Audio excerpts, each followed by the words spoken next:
పౌర్ణమిని మహామాగి అని కూడా పిలుస్తారు. 4:58 నుంచి 12:11 మధ్య ఎవరైతే ఈ ఆకుపై దీపాన్ని వెలిగిస్తారో అలాంటి వారికి రాజయోగం పడుతుంది. దరిద్రం, కష్టాలు, ఆర్థిక ఇబ్బందులు తొలగి లక్ష్మీ కటాక్షం కలుగుతుంది. మరి ఎంతో విశేషమైన మాఘ పౌర్ణమి రోజు ఏ ఆకుపై దీపాన్ని వెలిగించాలో ఇప్పుడు ఈ వీడియోలో తెలుసుకుందాం. మాఘ పౌర్ణమి ఎంతో విశేషమైన రోజు. ఈ రోజు చేసే స్నాన, దాన, జప హోమాదులు కోటి రెట్ల పుణ్యాన్ని కలిగిస్తాయి. ఈరోజు సముద్ర స్నానం చేయడం విశేషం.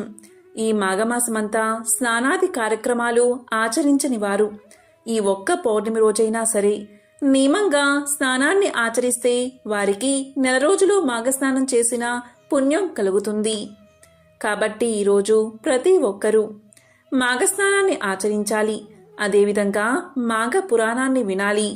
ఈరోజు మాఘస్నానం ఆచరించకుండా ఉంటే, ప్రాతకాలంలో నిద్ర లేవకుండా ఉంటే, దానం చేయకుండా ఉంటే, ఆ విష్ణువును పూజించకుండా ఉంటే, మాఘపురాణ కథను వినకుండా ఉంటే అలాంటి వారు రౌరవాది నరకాన్ని పొందుతారని పురాణాలు చెబుతున్నాయి.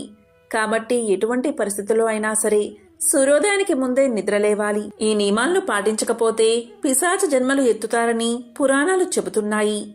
దీనికి సంబంధించిన ఒక కథ మాఘ పురాణంలో ఉంది. ఈ కథను విన్నంతనే మీకు మాఘస్నాన ఫలితం కలుగుతుంది.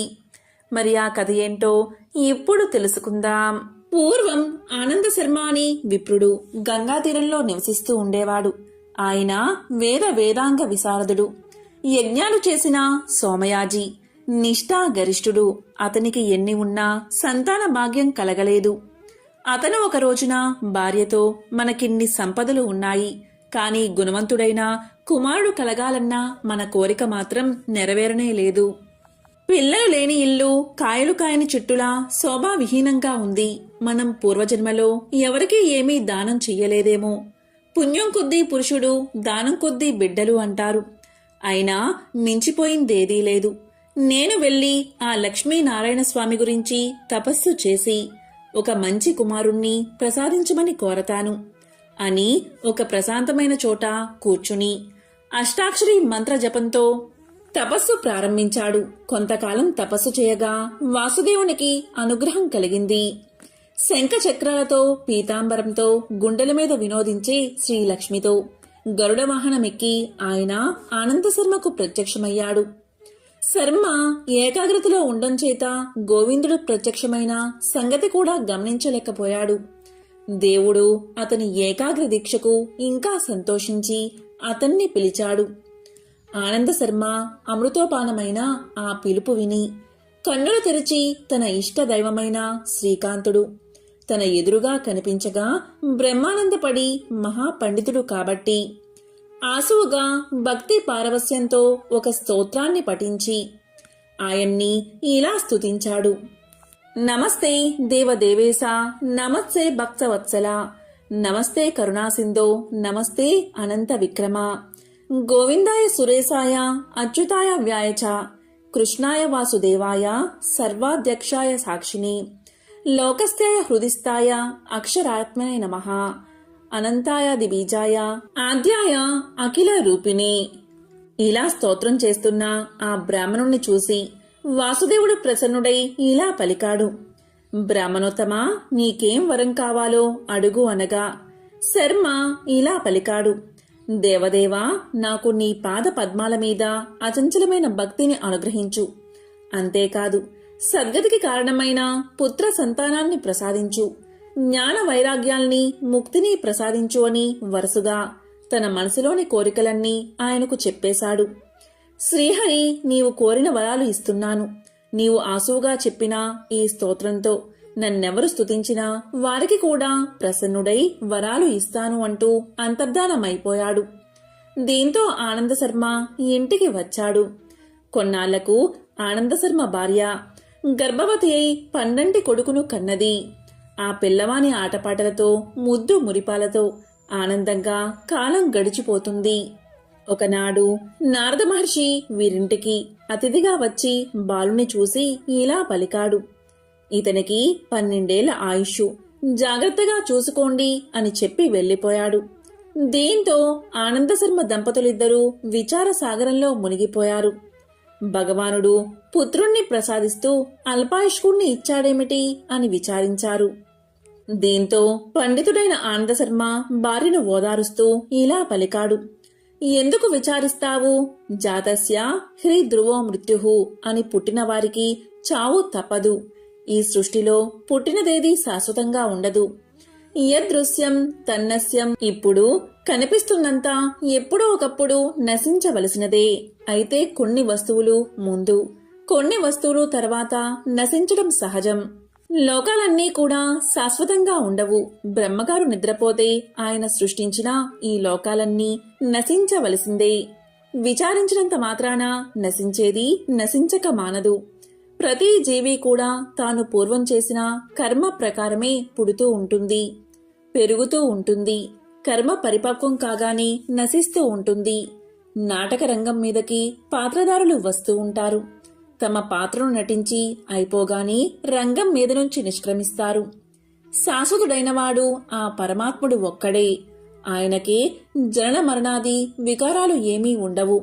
కాబట్టి నేను అశాశ్వతుడైన వాసుదేవుని గురించి మళ్లీ తపస్సు చేసి మన కుమారుడికి దీర్ఘ ఆయుర్దాయం ప్రసాదించమని కోరుకుంటాను. నీవు బాధపడుకు అని భార్యను ఓదార్చి తాను మళ్లీ తపస్సు చేయడానికి వెళ్లిపోయాడు ఆనందశర్మ. మునపటిలాగే మహాభక్తితో, ఏకాగ్రమైన దీక్షతో, నిశ్చలమైన మనస్సుతో తపస్సు చేయడం ప్రారంభించాడు. కొంతకాలానికి ఆయన తపస్సుకు మెచ్చి ఆ జగన్నాథుడు ప్రత్యక్షమయ్యాడు. అలా ప్రత్యక్షమై ఇలా పలికాడు: ఆనందశర్మ, నువ్వు తిరిగి నా దర్శనం కోసం తపస్సు చేశావు. కారణం ఏమిటి? నీ మనసులో ఏమున్నదో చెప్పు అన్నాడు.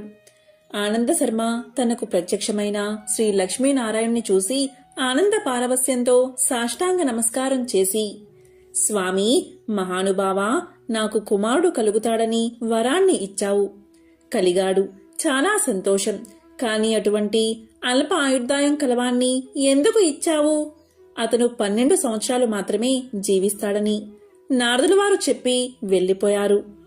దానితో మా దంపతుల విచారానికి హద్దులేదు. ఆ దుఃఖాన్ని పోగొట్టుగల సమర్థుడవు నీవే అని నిన్ను శరణు పొందాను అని చెప్పుకొచ్చాడు. అప్పుడు లక్ష్మీపతి అతన్ని చూసి, వత్స, నీ కుమారునికి 12 ఏళ్లు నిండగాని ఆయువు తీరడానికి కారణం చెబుతున్నాను విను. నీ భార్య పూర్వజన్మలో చేసిన పొరపాటు వల్లే ఇప్పుడు నీ కుమారుడికి మరణం సంభవించబోతుంది. మీరిద్దరూ మాఘమాస వ్రతం చేస్తూ గంగానదిలో స్నానం చేస్తూ యథావిధిగా చేయడానికే సిద్ధమయ్యారు. మాఘ పూర్ణిమ నాడు హరిహర విరించి స్వరూపుడైన సూర్యనారాయణ్ణి ఆరాధిస్తూ పాయసం వండి నైవేద్యం పెట్టడం మర్చిపోయింది. ఆ దోషం చేత ఆమె చేసిన వ్రతం భగ్నమైనది. ఆ కారణం చేతే అల్పాయుష్కుడైన కుమారుడు జన్మించాడు. మీ దంపతులిద్దరూ నియమనిష్ఠలతో మాఘమాస వ్రతాన్ని చెయ్యండి. నిత్యము గంగా స్నానం చేసి ఆ గంగాజలాన్ని తెచ్చి మీ కుమారుడి మీద ప్రోక్షించండి. ఏ లోపాలు రాకుండా అతి శ్రద్ధా భక్తులతో మాఘమాస వ్రతాన్ని పూర్తి చేయండి. ఇందువల్ల ఆ గండదోషం పరిహారమై మీ కుమారుడికి దీర్ఘ ఆయువు కలుగుతుంది.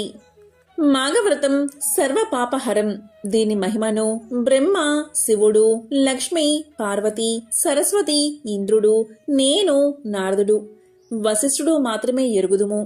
నేను చెప్పినట్లు నీవు మాఘవ్రతం చేసి 4 రోజులు నీ కుమారుని మీద గంగాజలం చల్లు. దీంతో నీ కుమారుడికి గండదోషం పోయి దీర్ఘ ఆయుర్దాయం కలుగుతుంది, మీకు శుభం కలుగుతుంది అంటూ అంతర్ధానం చెందాడు. దీంతో ఆనందశర్మ చాలా సంతోషపడి వెంటనే ఇంటికి వచ్చి భార్యతో అన్ని విషయాలు చెప్పి మాఘమాసం ఎప్పుడు వస్తుందా అని ఎదురుచూసి మాఘమాసం రాగానే మాఘవ్రతం చేసి శ్రీ మహావిష్ణువు చెప్పినట్లు గంగాజలాన్ని కుమారుడి మీద ప్రోక్షించారు. దానితో ఆ కుమారుడు దీర్ఘ ఆయుష్మంతుడయ్యాడు. అతనికి ఆ దంపతులు 3వ సంవత్సరంలో పుట్టు వెంట్రుకలు తీయించడం, 7వ సంవత్సరంలో ఉపనయనం చేసి విద్యాభ్యాసం కోసం గురుకులానికి పంపారు. విద్యాభ్యాసం పూర్తయిన తరువాత కుమారుడికి యోగ్యురాలైన కన్యను చూసి వివాహం చేసి ఆ దంపతులు కొడుకు కోడళ్లతోనూ మణమలతోనూ చాలా కాలం సుఖంగా జీవించి చివరికి యోగశక్తితో ప్రాణాలు విడిచి వైకుంఠధామానికి చేరుకున్నారు. మాఘ పౌర్ణమి రోజు సముద్రం, చెరువులు, బావులు లభించని వారు ఇంట్లో అయినా స్నానం చేసే నీటిలో చిటికెడు కల్లుప్పు వేసుకుని స్నానం చేస్తే మంచిది. ఇలా చేస్తే చాలు సముద్ర స్నానం చేసిన మహాపుణ్యం లభిస్తుంది. ఈరోజు ముఖ్యంగా తెల్లవారుజామున 4:58 నుంచి మధ్యాహ్నం 12:11 మధ్య మీ ఇంట్లో లక్ష్మీనారాయణల ఫోటో ముందు ఈ విధంగా దీపాన్ని వెలిగించండి. అందుకు ఏం చెయ్యాలి అంటే 2 రావి ఆకులు తీసుకోండి. రావి చెట్టు సాక్షాత్తు మహావిష్ణువు యొక్క స్వరూపం కాబట్టి 2 రావి ఆకులు తెచ్చుకుని వాటిని శుభ్రంగా కడిగి వాటికి పసుపు, గంధం, కుంకుమలతో బొట్లు పెట్టండి. ఈ రావి ఆకుల మీద 2 ప్రమిదలు పెట్టి, అంటే ఒకదాని మీద ఒకటి 2 ప్రమిదలు పెట్టి 5 వత్తులు విడివిడిగా వేసి అందులో నువ్వుల నూనె పోసి లేదా ఆవు నెయ్యి పోసి 2 దీపాలు వెలిగించండి. ఇలా దీపం పెట్టి దీపలక్ష్మిని పూజించండి. దీపలక్ష్మికి నమస్కారం చేసుకుని కొన్ని అక్షింతలు దీపం దగ్గర వేసి ఓం లక్ష్మీ నమో నమః, ఓం లక్ష్మీ నమో నమః అనే మంత్రాన్ని 11 సార్లు జపించి మీ మనసులోని కోరిక చెప్పుకోండి. ఈ విధంగా దీపాన్ని వెలిగించడం వల్ల మీ మనసులోని కోరిక తప్పక నెరవేరుతుంది. ఇలా దీపం వెలిగించే సమయంలో లక్ష్మీనారాయణల ఫోటో దగ్గర 7 రూపాయి నాణాలు ఉంచి పూజ పూర్తయ్యాక పౌర్ణమి రోజు రాత్రిపూట ఆ నాణాలను ఇంట్లో 4 మూలలా ఉంచాలి.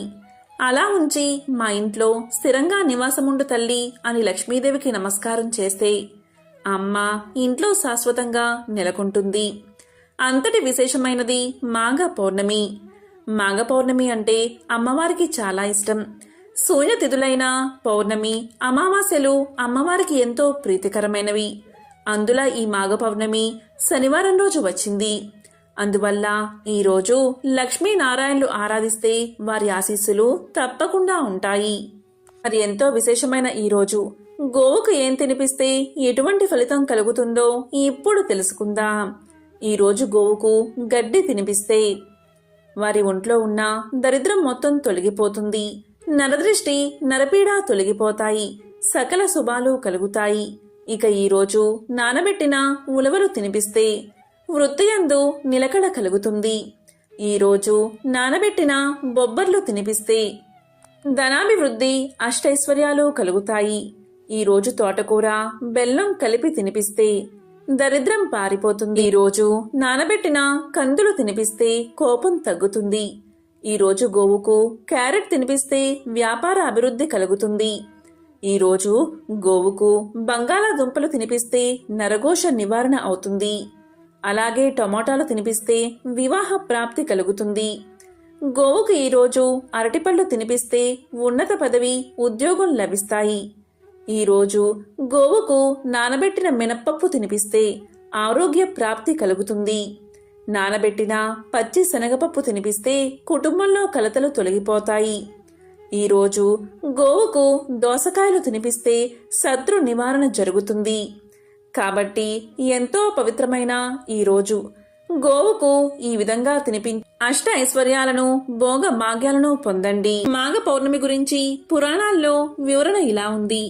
పరమశివుడి అర్ధాంగి అయిన సతీదేవి, అంటే దక్షుడి కుమార్తె అయిన సతీదేవి మాఘ పౌర్ణమి నాడే ప్రావిర్భవించిందని ప్రతీతి. ఒకసారి పార్వతీదేవి దక్షిణావర్త శంఖం ఆకారాన్ని ధరించి సరయూ నది దగ్గరలోని కాళింది మడుగులో గల ఒక పద్మంలో వికసించింది. ఈ సమయంలో దక్ష ప్రజాపతి సరయూ నదిలో స్నానం చేస్తూ పద్మంలోని శంఖాన్ని చూశాడు. అది దక్షిణావర్తమై ఉంది. దక్షిణావర్త శంఖం అపురూపమైనది. అది ఎవరి దగ్గర ఉంటుందో వారికి గొప్ప భాగ్యం కలుగుతుంది.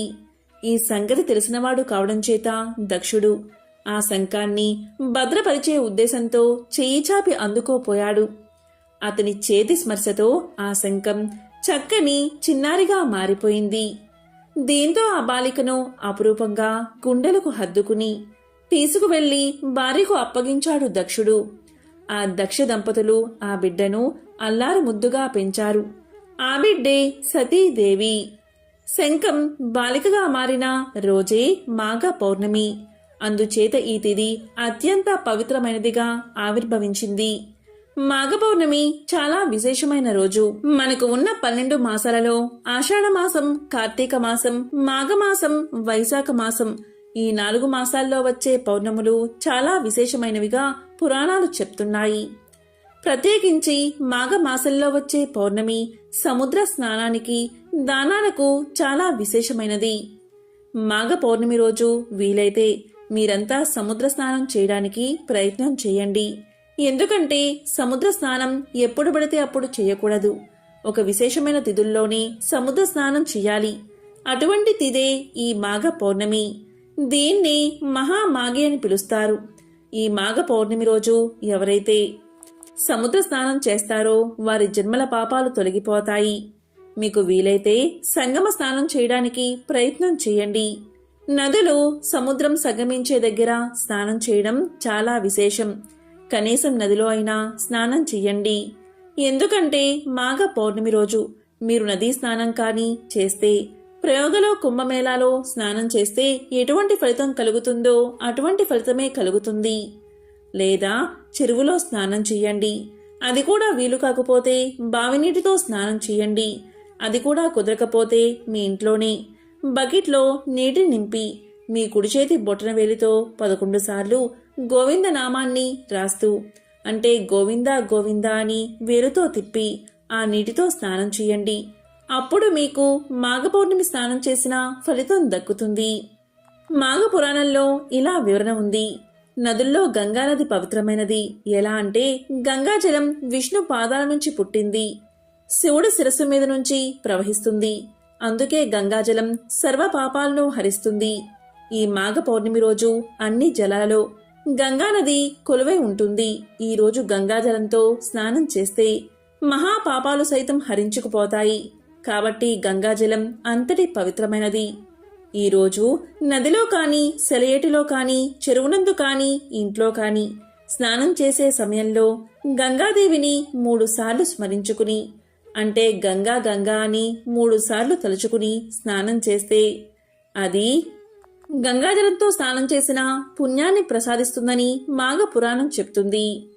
మాఘ పౌర్ణమి రోజు ప్రధానంగా సముద్ర స్నానం చేయడం వల్ల సకల పాపాలు హరించుకుపోతాయని శాస్త్రాలు చెబుతున్నాయి.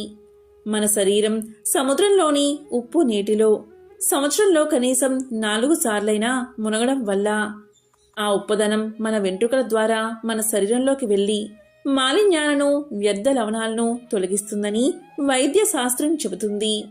కాబట్టే ఆషాఢ పౌర్ణమి, కార్తీక పౌర్ణమి, మాఘ పౌర్ణమి రోజు సముద్ర స్నానం చెయ్యాలని పెద్దలు చెప్తారు.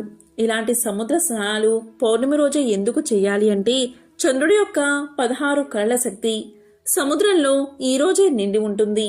ఈ ఒక్క తిథి రోజే కాబట్టి అందుకే మాఘ పౌర్ణమి రోజు తప్పకుండా సముద్ర స్నానం చెయ్యాలని అంటారు. ఈ రోజు ఒక్క సముద్ర స్నానం ఆచరిస్తే కోటి నదీ స్నానాలు చేసిన మహాపుణ్యం లభిస్తుంది. మాఘమాసం స్నానాదులకు పుణ్యమాసం.